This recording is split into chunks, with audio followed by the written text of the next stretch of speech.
Bismillahirrahmanirrahim. Assalamualaikum warahmatullahi wabarakatuh. Waalaikumsalam warahmatullahi wabarakatuh. Alhamdulillahi rabbil alamin. Hamdan yuwafi ni'amahu wa yukafi'u mazidah. Ya Rabbana lakal hamdu kama yanbaghi li jalali wajhika wa 'azimi sultanik. Allahumma la ilma lana illa ma 'allamtana. إنك أنت العليم الحكيم اللهم علمنا ما ينفعنا وانفعنا بما علمتنا وزدنا علما اللهم اهدنا واهد بنا واجعلنا سببا وسبيلا لمن اهتدى اللهم آت أنفسنا تقواها وزكها وأنت خير من زكاها أنت وليها ومولاها يا أرحم الراحمين اللهم أرنا الحق حقا وارزقنا اتباعه وأرنا الباطل باطلا وارزقنا اجتنابه وصلى الله على سيدنا محمد وعلى آله وصحبه أجمعين amin amin ya rabbal alamin. Kepada yang terhormat Imam Besar Masjid Istiqlal Kiai Haji Nasaruddin Umar sekaligus sebagai Menteri Agama Republik Indonesia, kepada yang terhormat para asatidz dan ustadzat, kepada segenap badan pengelola Masjid Istiqlal dan juga jamaah yang dirahmati oleh Allah. Insyaallah kita akan melanjutkan pembahasan kita dari kitab Tuhfatul Arush karya Imam Mahmud Mahdi Al-Istanbuli. Kali ini insyaallah kita akan sama-sama mentadaburi ayat yang beliau kutip, yaitu Quran Surah Al-Ahzab ayat 28 hingga 34 insyaallah. Suatu ketika sesudah perang Ahzab atau perang Khandaq, harta melimpah dan para sahabat mulai memberikan nafkah tambahan kepada istri-istri mereka. Maka istri-istri Nabi Muhammad SAW pun meminta penambahan nafkah yang serupa, yang membuat baginda Nabi merasa terbebani. Baginda Nabi sebenarnya lebih memilih untuk hidup sederhana, dan baginda tidak memiliki harta sebagaimana yang dituntut oleh istri-istri beliau. Istri-istri Rasulullah berkumpul kompak dan mereka menuntut kepada beliau nafkah yang lebih, pakaian yang lebih, sesuatu yang tidak mampu beliau berikan kepada istri-istri beliau. Tapi mereka tetap sepakat. Mereka tetap dalam tuntutan tersebut, mendesak baginda Nabi untuk dapat dipenuhi tuntutannya. Padahal hal tersebut terasa berat bagi baginda Nabi Muhammad SAW. Diriwayatkan dari Jabir, ia berkata, Abu Bakar Siddiq datang meminta izin untuk menjumpai Rasulullah. Maka Rasulullah pun mengizinkan beliau masuk. Dan Umar bin Khattab juga minta izin, dan beliau juga mengizinkan Umar untuk masuk. Maka Abu Bakar dan Umar pun masuk, sedangkan Rasulullah sedang mengucapkan kata-kata, aku akan berkata-kata yang mudah-mudahan kalau aku ucapkan itu Rasulullah bisa tertawa. Maka Umar pun berkata, ya Rasulullah, seandainya engkau melihat putri Zaid, yaitu istri Umar, meminta nafkah kepadaku, pasti aku akan pukul lehernya. Maka Nabi Muhammad SAW pun tertawa hingga terlihat gigi gerahamnya, dan beliau bersabda, mereka, istri-istriku, juga meminta nafkah kepadaku. Maka seketika itu pun Abu Bakar dan Umar berdiri. Abu Bakar menghampiri Aisyah dan Umar pun menghampiri Hafsah. Ya.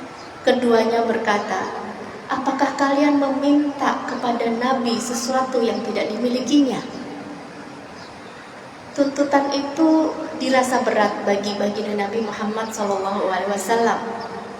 Sampai-sampai keadaannya membuat beliau menjauhi istri-istri beliau selama 1 bulan atau 29 hari.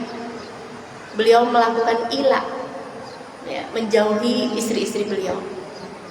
Maka Allah menurunkan bimbingan kepada Nabi untuk memberikan tawaran kebebasan pilihan kepada istri-istri beliau,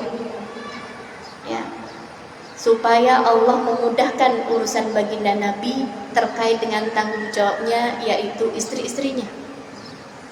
Namun hikmahnya juga mengangkat derajat istri-istri beliau apabila lebih mendahulukan Allah daripada kemegahan duniawi.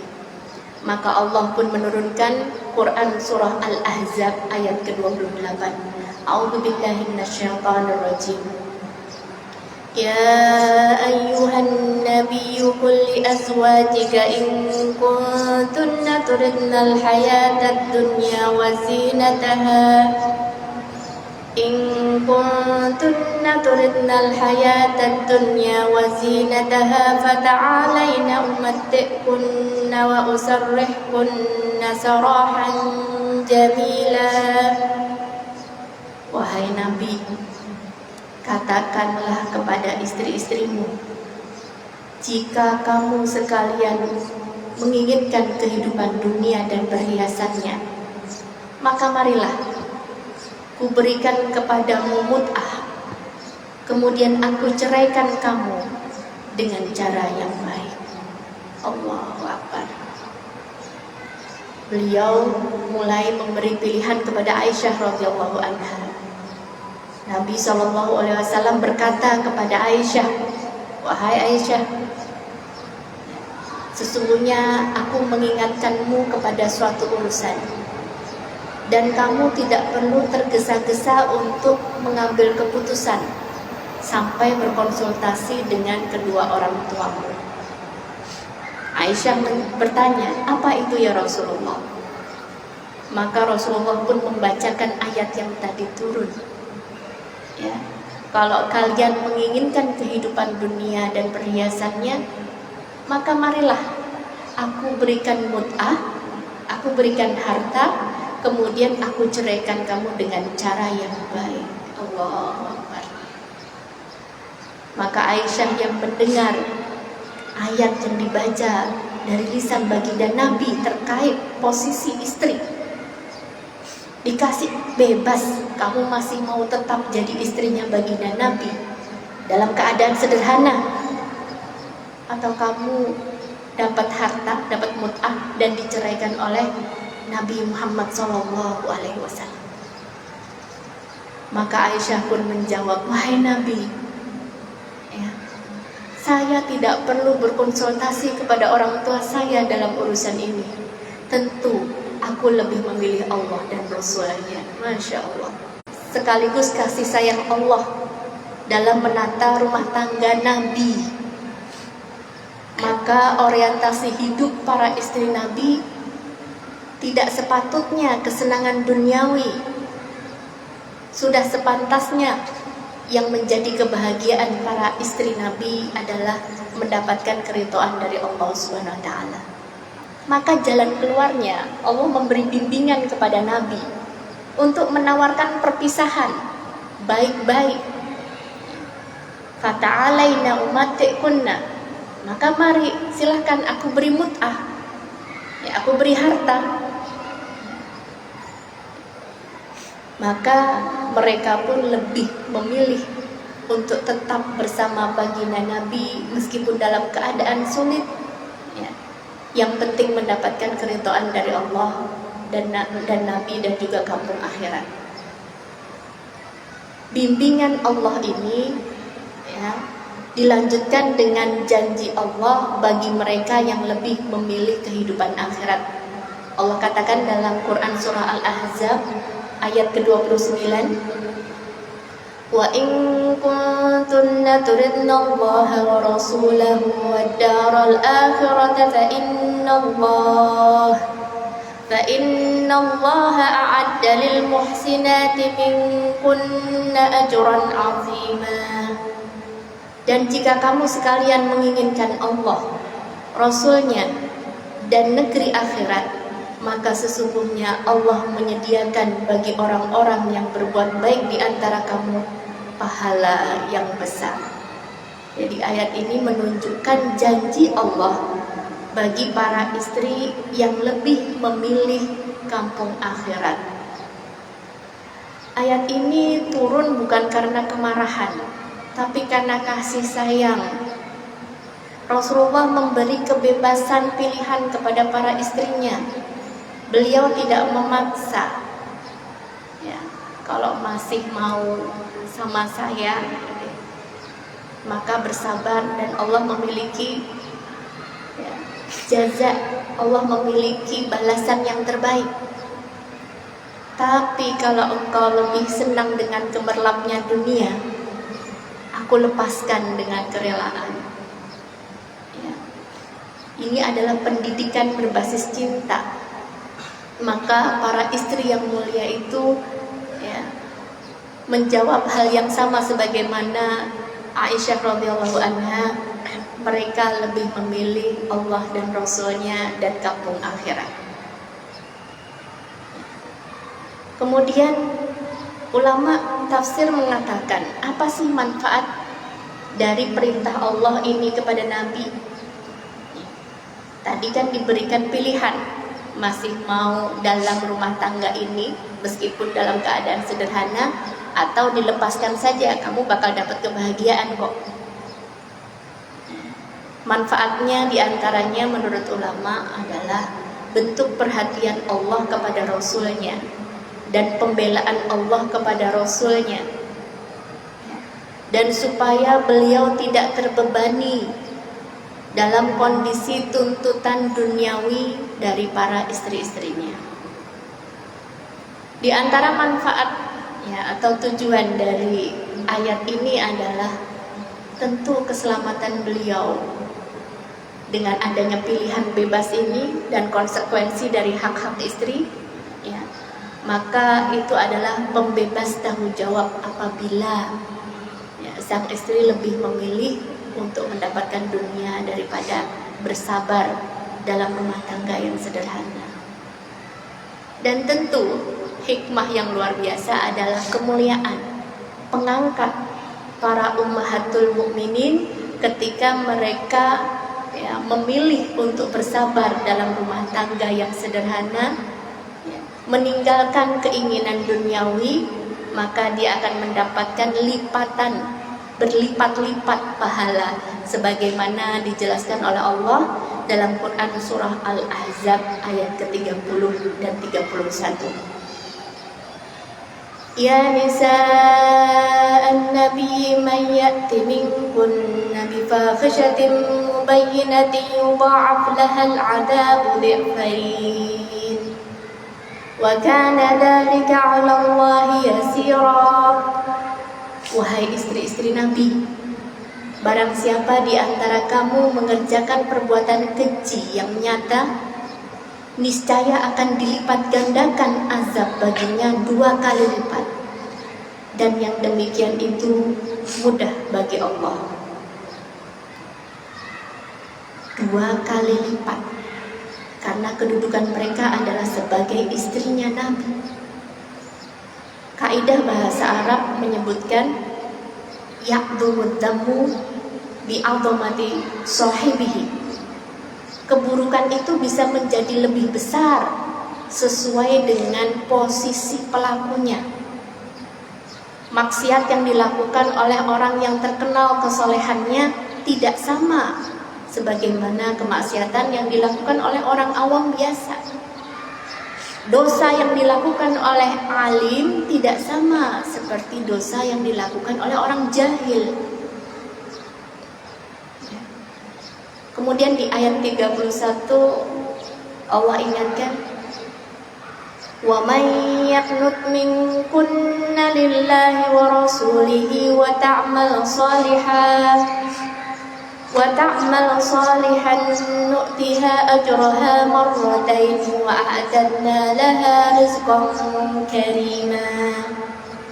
Dan barang siapa di antara kamu tetap taat kepada Allah dan Rasulnya serta mengerjakan kebajikan, niscaya kami berikan pahala baginya 2 kali lipat, dan kami sediakan baginya rezeki yang mulia. Masya Allah. Sahibul kitab, ya, Syekh Mahmud Mahdi Al-Istanbuli menyebutkan, kedudukan mulia bukan berarti bebas dari hisab. Justru karena mereka menjadi tauladan, maka ganjaran dan konsekuensi pun dilipat gandakan, baik dalam dosa maupun dalam pahala. Hal ini menunjukkan bahwasanya manusia yang tidak maksum dapat saja berbuat kesalahan. Rasulullah SAW pun pernah berkata kepada putrinya Fatimah, "Ya Fatimah binti Muhammad, salini min malin ma syi'ti, la uni anki minallahi syai'ah." Wahai Fatimah binti Muhammad, mintalah kepadaku hartaku sesukamu, tapi aku tidak kuasa untuk menolak siksa Allah apabila sampai kepada dirimu. Masya Allah. Kemudian di ayat yang berikutnya Allah menjelaskan adab berinteraksi dengan lawan jenis, larangan bertutur kata lemah lembut kepada laki-laki ajnabi. Allah katakan dalam Al-Quran, "Ya nisa'an nabiyyi lastunna ka'ahadin minan nisa'i in ittaqaitun fala takhda'na bil qawli fayatma'a alladhi fi qalbihi marad wa qulna qawlan ma'rufa." Wahai istri-istri Nabi, kamu tidaklah seperti perempuan-perempuan yang lain jika kamu bertakwa.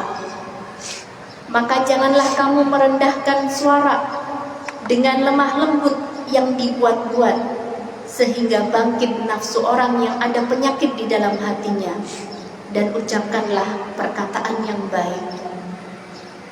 Masya Allah. Maka Allah membimbing ummahatul mukminin dan kita semua para wanita untuk dapat menjaga interaksi kita dengan lawan jenis kita. Fala takhda'na bil qaul, kata Allah. Maka jangan kalian lemah lembutkan dalam berbicara. Maksudnya saat berbicara dengan laki-laki, ya, maka jangan kita lunak-lunakkan intonasi kita, nada suara kita yang dapat mengundang atau menimbulkan ketamakan bagi orang yang di dalam hatinya terdapat penyakit, yaitu syahwat. Ketika Allah melarang untuk melembut-lembutkan suara, ya, barangkali ada anggapan berarti perempuan tidak boleh dong berbicara dengan laki-laki. Ya, hal tersebut nyata dibantah, ya, sebagaimana penutup ayat yang tadi, wa qulna qaulan ma'rufa, dan ucapkanlah perkataan yang baik. Jadi kalau berkata-kata yang baik boleh, tapi kalau melunak-lunakkan suara yang dapat menyebabkan bangkit syahwat ataupun ketamaan orang yang di dalam hatinya terdapat penyakit, itu tidak diperkenankan. Ayat ke-33 tentang anjuran untuk tetap di rumah, tidak berdandan berlebihan, dan juga melakukan ketaatan-ketaatan. Allah katakan dalam Al-Quran, وَقَرْنَا فِي بُيُوتِكُنَّ وَلَا تَبَرَّجْنَ تَبَرُّجَ الْجَاهِلِيَّةِ الْأُولَى وَأَقِمْنَا الصَّلَاةَ وَآتِينَا الزَّكَاةَ وَأَطِعْنَا اللَّهَ وَرَسُولَهُ إِنَّمَا يُرِيدُ اللَّهُ لِيُذْهِبَ عَنكُمُ الرِّجْزَ أَهْلَ الْبَيْتِ وَيُطَهِّرَكُمْ تَطْهِيرًا. Dan hendaklah kamu tetap di rumah-rumahmu, dan janganlah kamu berhias dan bertingkah laku seperti orang-orang jahiliyah yang terdahulu. Maka dirikanlah sholat, tunaikanlah zakat, dan taatilah Allah dan Rasul-Nya.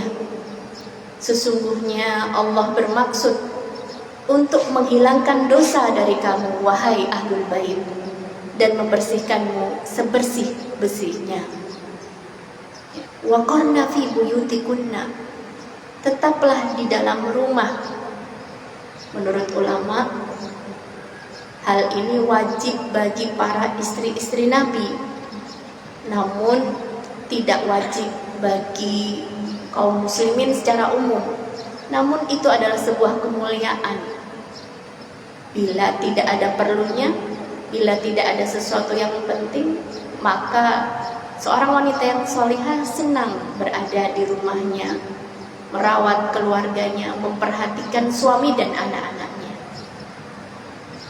Allah juga katakan wala tabarrajna tabarrujal jahiliyatil ula, dan janganlah kamu tabarruj, berdandan berlebihan sebagaimana tabarrujnya orang-orang jahiliyah terdahulu. Jangan keluar rumah dengan menggunakan hiasan yang berlebihan, wewangian yang berlebihan.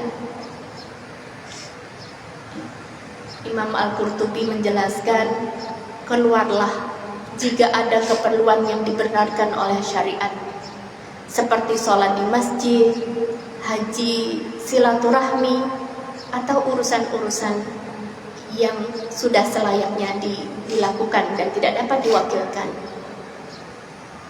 Yang berikutnya adalah perintah untuk berilmu dan mempelajari wahyu.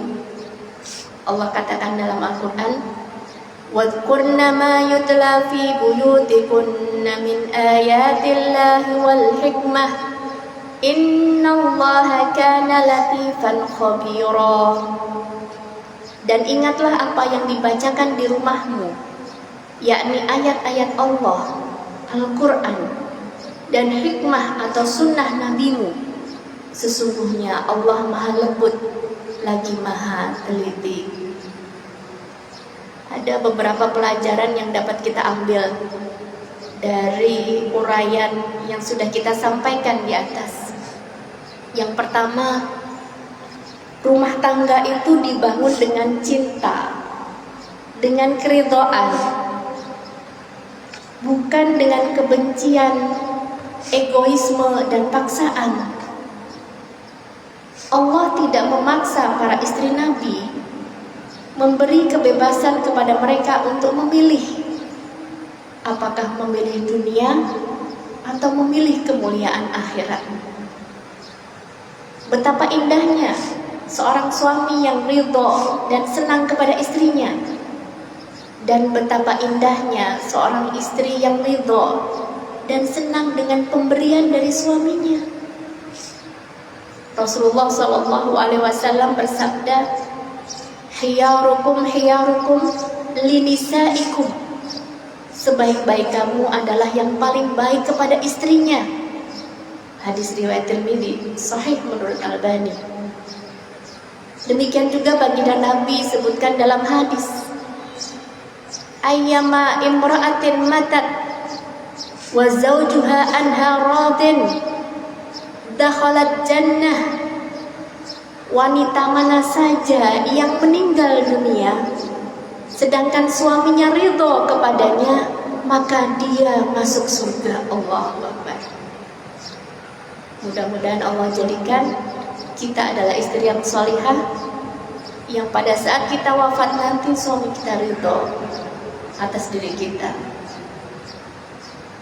Pelajaran yang kedua dari uraian di atas adalah qanaah, merasa cukup. Qanaah atau merasa cukup adalah cahaya ketenangan dalam rumah tangga.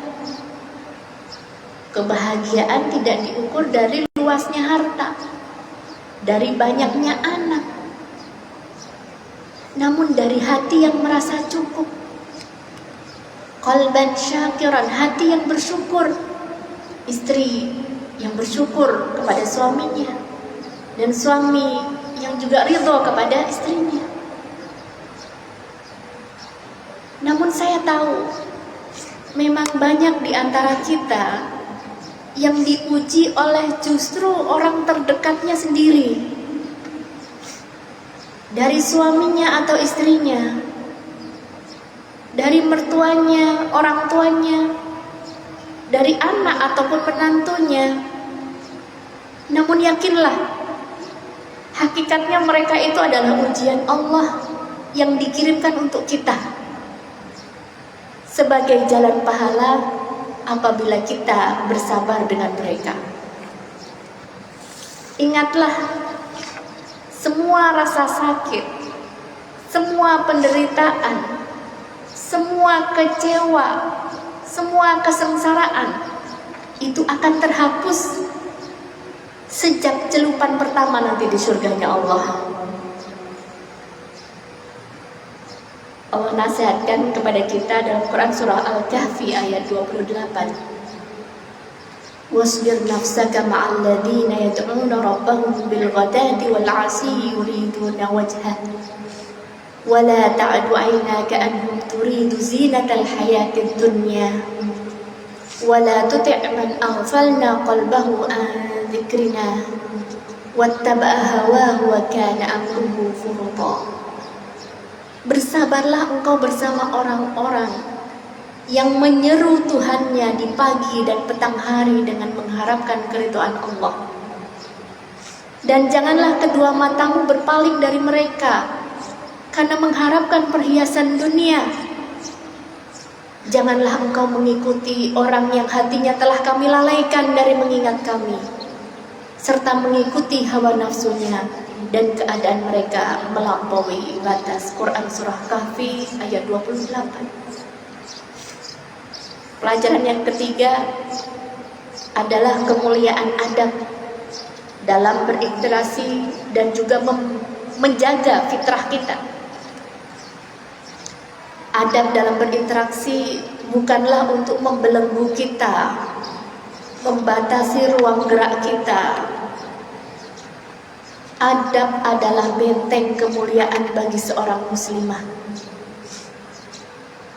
Menjaga suara kita, sikap kita adalah cara untuk menjaga martabat wanita agar tetap terhormat. Berbicara yang tegas, namun tetap santun. Wa qulna qawlan ma'rufa, kata Allah. Sehingga dapat melindungi hati kita dan juga melindungi hati orang yang bercakap-cakap dengan kita dan jauh dari fitnah.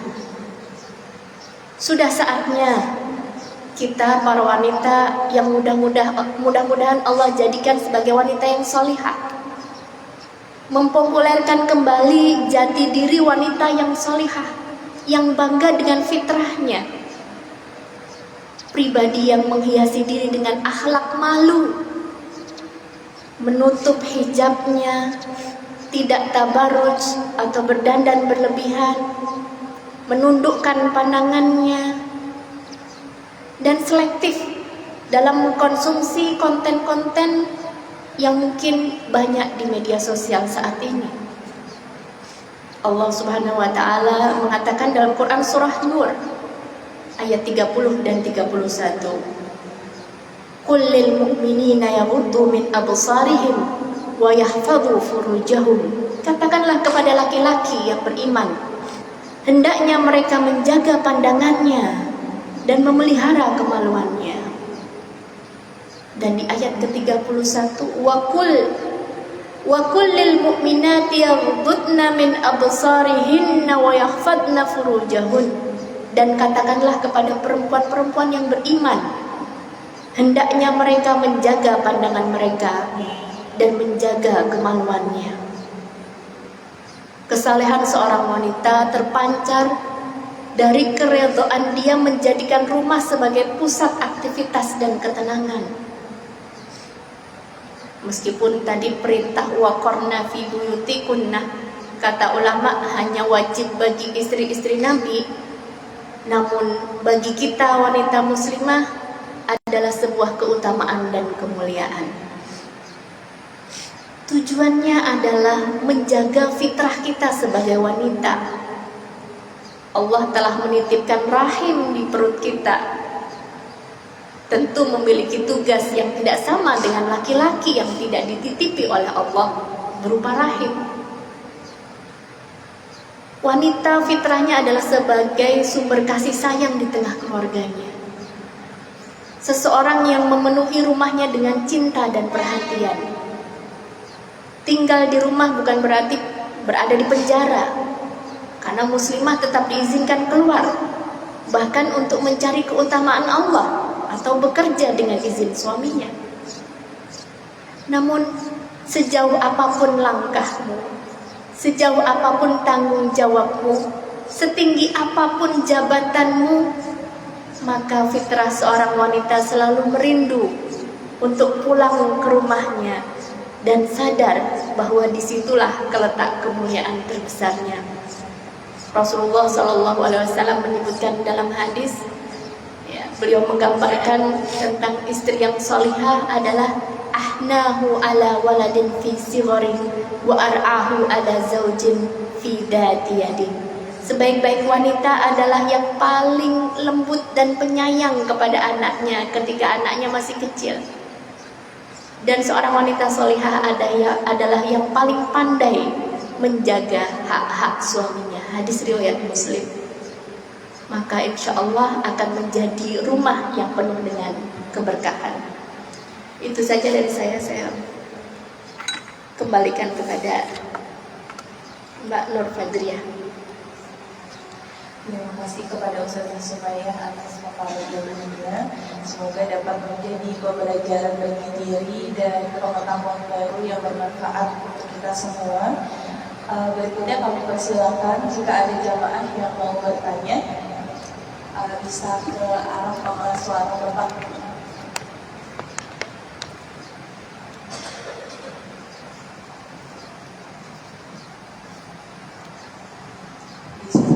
Nama dan pertanyaannya. Assalamualaikum warahmatullahi wabarakatuh. Waalaikumsalam warahmatullahi wabarakatuh. Nama saya Hairudin dari Tamboran, Jawa Barat. Ada beberapa pertanyaan Ustaz. 1. Bagaimana hukumnya bagi istri yang menuntut suami lebih secara ekonomi, sedangkan suami itu mampu tapi pelit? Yang kedua,